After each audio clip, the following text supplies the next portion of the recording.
africains.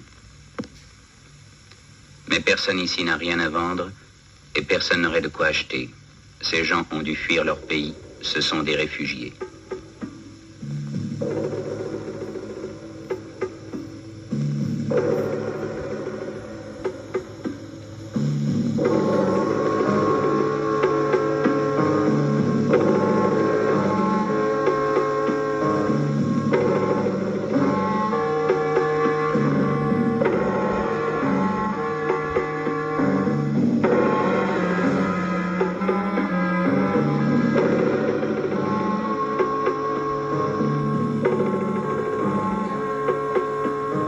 Depuis 1961, des troubles, puis l'accès au Rwanda, ont obligé quelques 120 000 personnes, pour la plupart des Watutsi, à quitter leur pays.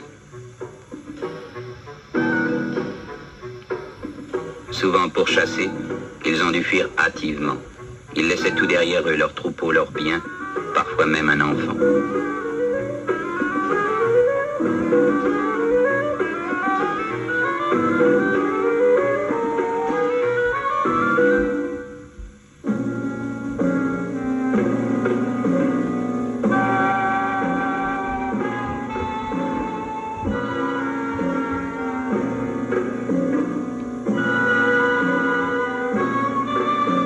Ils se retrouvèrent des dizaines de milliers dans les pays limitrophes, Burundi, Ouganda, Tanganyika et provinces congolaises du Kivu. Ils étaient déracinés, anxieux, à la limite de leur force. Il en mourait jusqu'à 100 par jour.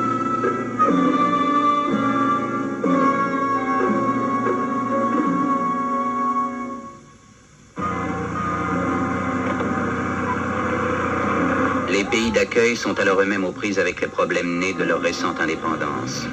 Leurs gouvernements font appel à l'aide de la communauté internationale. Dès mars 1962, à la demande et de concert avec le Haut Commissariat des Nations Unies pour les réfugiés, la Ligue des sociétés de la Croix-Rouge accepte de coordonner des programmes de secours.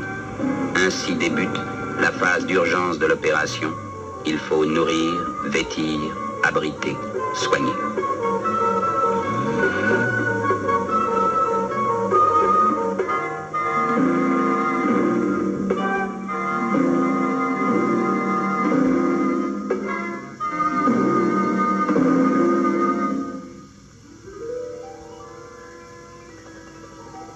Mais les réfugiés sont tristes. Leurs pensées sont ailleurs. Là-bas, au-delà des collines, il y a le pays de leur enfance, l'odeur familière du troupeau.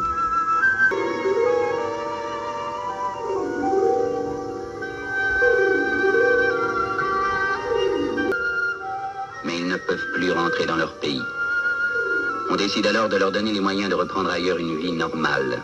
Le Haut Commissariat des Nations Unies pour les réfugiés confie à la Ligue des sociétés de la Croix-Rouge la responsabilité des opérations de réinstallation. Pour la Croix-Rouge débute une tâche nouvelle, plus longue que celle auquel elle est habituée, mais née aussi d'une situation d'urgence. Le siège de la délégation de la Ligue est installé à Bujumbura, capitale du Burundi, au bord du lac Tanganyika. Alors commence une entreprise peu commune qu'une poignée d'hommes va porter à bout de bras pendant 2 ans. La tâche est immense, le pays difficile. Ils parlementent avec les réfugiés pour les amener à accepter leur réinstallation, les convaincre que les terres qu'on leur offre sont bonnes, ce qui est vrai. Au Kivu, ils prennent contact avec les chefs des régions où se trouvent les terres que les autorités congolaises ont offertes. Il faut créer de bons rapports entre les populations locales et les nouveaux arrivants.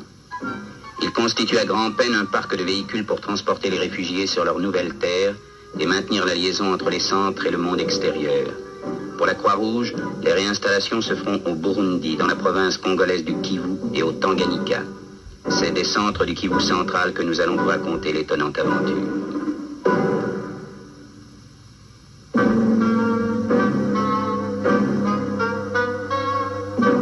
Il y a 80 km entre Bukavu, siège de la sous-délégation de la Ligue, et les hautes montagnes du Kivu central. Les pistes sont difficiles, personne ne s'en occupe plus. La Croix-Rouge va devoir mettre sur pied son propre service d'entretien. Ce chemin, ses délégués vont le parcourir des centaines de fois à une allure qui ne dépassera jamais 15 km à l'heure.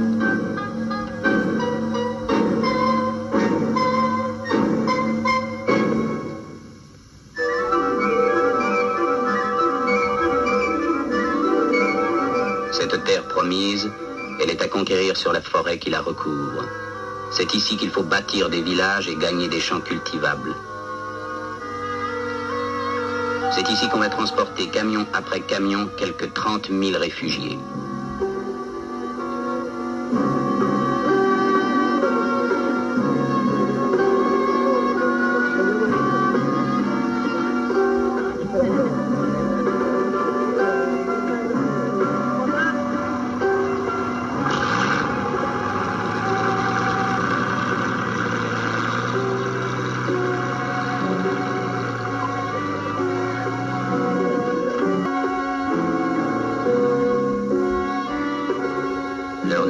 Demande à ces anciens éleveurs et seigneurs de devenir agriculteurs. Mais il leur faut commencer par être bûcherons. C'est avec des houes, des machettes, des haches qu'ils engagent leur premier combat contre la forêt.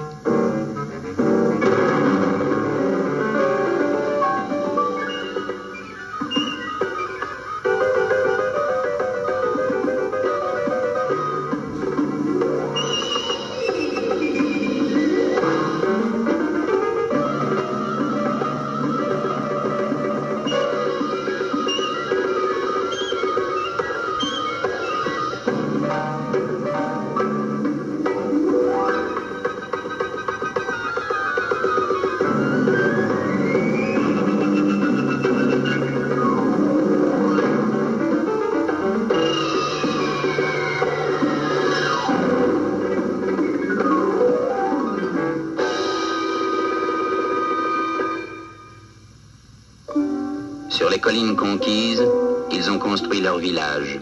Chaque soir, de nouvelles familles ont un toit. À chacune, on distribue de 3 à 5 hectares de terre.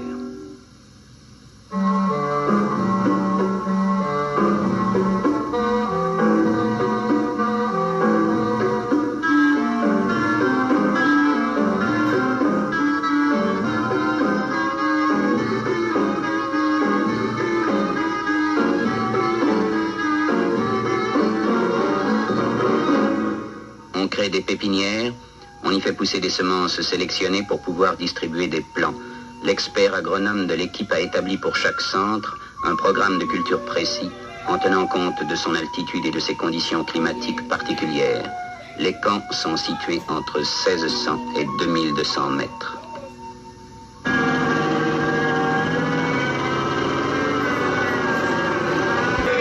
En attendant que les réfugiés se suffisent à eux-mêmes, on continue à les ravitailler. La ration sera diminuée de moitié à la première récolte et supprimée dès la seconde.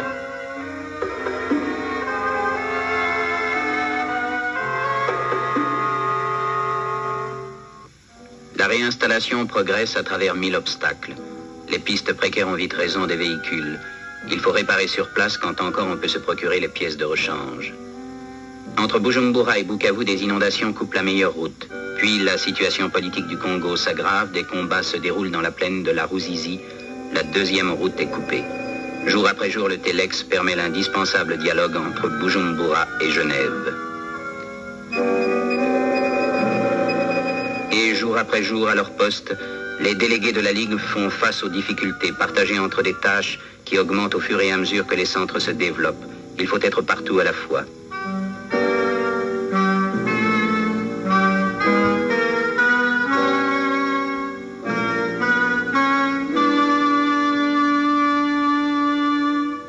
Près du centre de Mamba, à 2200 mètres d'altitude, on a trouvé un marais providentiel.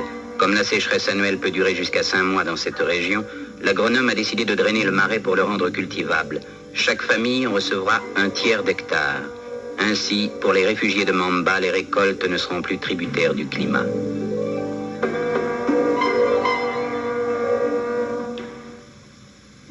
Dans les champs, on travaille aussi, on sarcle, on bine, on bute. Des moniteurs ont été formés, ils sont allés de village en village apprendre aux réfugiés les méthodes de culture qui conviennent.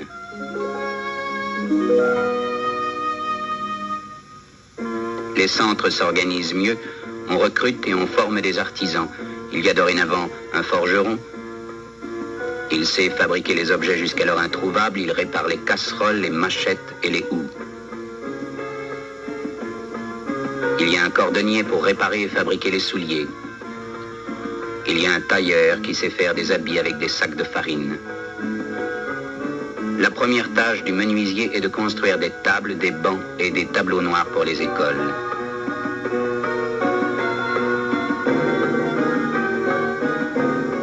Et c'est ainsi qu'un jour, il y a de nouveau pour les enfants un chemin qui conduit à l'école. 4% ensemble. 7 fois 2 égale combien? Restons. 7 fois 2 égale 14. Ensemble. 7 fois 2 égale 14. Le tam-tam. Le tam-tam. Oui, c'est jour de fête. Oui, c'est jour de fête. Écoute le tam-tam et le balafon. Écoute le tam-tam et le balafon. Écoute la flûte et les violons. Écoute la flûte et les violons. Tout le monde est sur la place. Tout le monde est sur la place. Les jeunes et les vieux. Les jeunes et les vieux. Les garçons et les filles. Les garçons et les filles.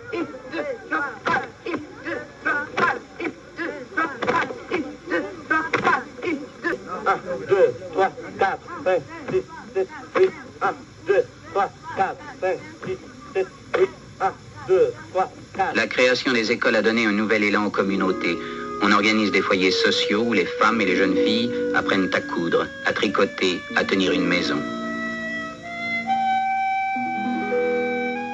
Les missions avec lesquelles la Croix-Rouge coopère organisent des consultations prénatales.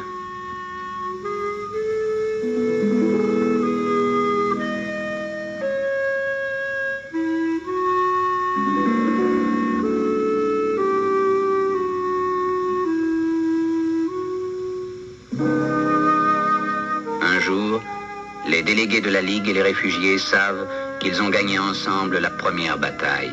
Les cultures ont réussi au-delà de tout espoir.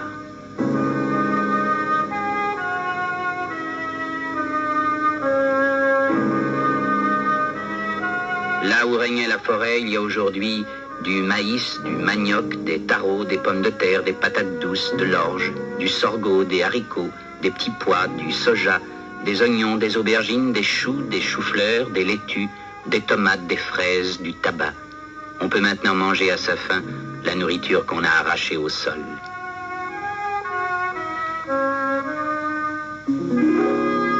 Cela ne s'est pas fait tout seul. Il y a eu des déconvenues, des retards, parfois des défaillances humaines. Ce premier succès, il est fait d'autant d'échecs que de petites victoires. Maintenant, s'ébauche une vie normale et la garantie du lendemain.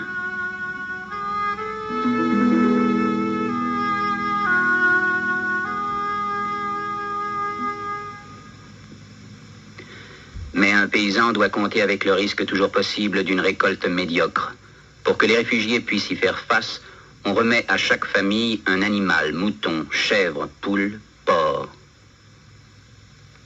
Il y a une vache pour 10 familles, c'est la promesse d'un troupeau reconstitué. On construit des stations de désinfection où tous les 15 jours on débarrassera le bétail des parasites qui en dessous de 2000 mètres le font dépérir. Partout où la qualité de l'eau le permet, on aménage de petits lacs pour y pratiquer la pisciculture. La nourriture sera plus riche en protéines. On entreprend la culture de plantes fourragères. Le troupeau à venir aura lui aussi sa nourriture assurée.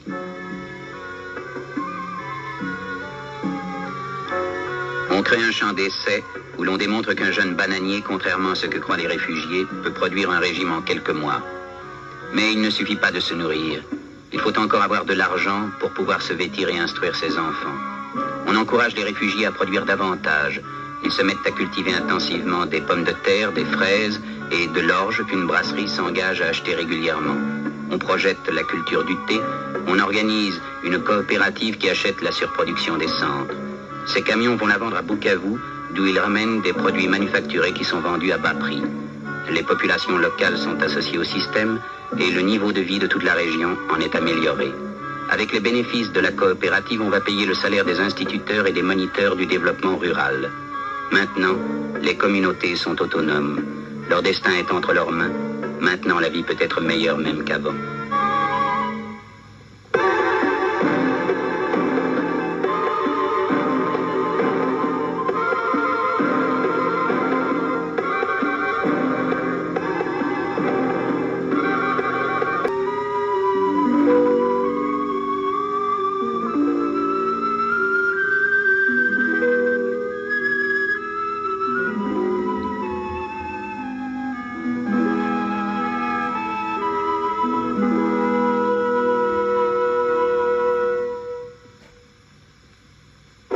Tout cela a été possible grâce à une poignée d'hommes venus aider d'autres hommes au nom d'un idéal. Pendant 2 ans, ils ont voulu mener à chef la mission qu'on leur avait confiée. D'une forêt hostile, ils ont su faire un grand jardin fertile. À des gens abattus et découragés, ils ont su redonner une vie digne et souvent le sourire. S'ils ont réussi, c'est à leur dévouement de chaque instant qu'ils le doivent, mais aussi à leur métier, à leur technique et à la connaissance du pays qu'avec quelques-uns d'entre eux. Que les réfugiés restent sur leur nouvelle terre ou qu'ils retournent un jour chez eux, peu importe après tout. Car ils ont appris des méthodes de travail qui amélioreront leur vie et celle de leurs enfants. Et ils ont appris de ces hommes d'une autre race venus les aider que peuvent exister une solidarité et une fraternité humaine.